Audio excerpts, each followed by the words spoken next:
Assalamualaikum warahmatullahi wabarakatuh.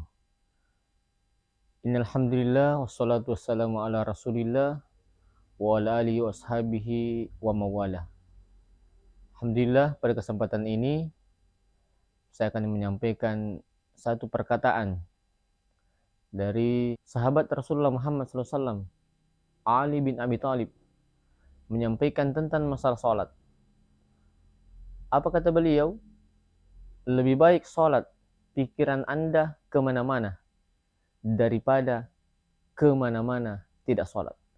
Saking pentingnya sholat, 5 waktu, beliau menyampaikan kepada kita, lebih baik sholat pikiran Anda kemana-mana daripada kemana-mana tidak sholat. Aga betuanna sakit pentingnya ya sangnya sampajal 5 waktu. Onrode na nawadling itatang, onrode na nawadling isalay ya sangnya sampajal 5 waktu. Sehingga makanya pangulut Imam Ali bin Abi Thalib lebih ramui mas sempajang lesek-lesek peringerang madari angka lagi ngerang daripada kalau lauki di tu mas sempajang lebih remi tu mas sempajang lesek-lesek peringerang daripada tu kalau lau di tu mas sempajang.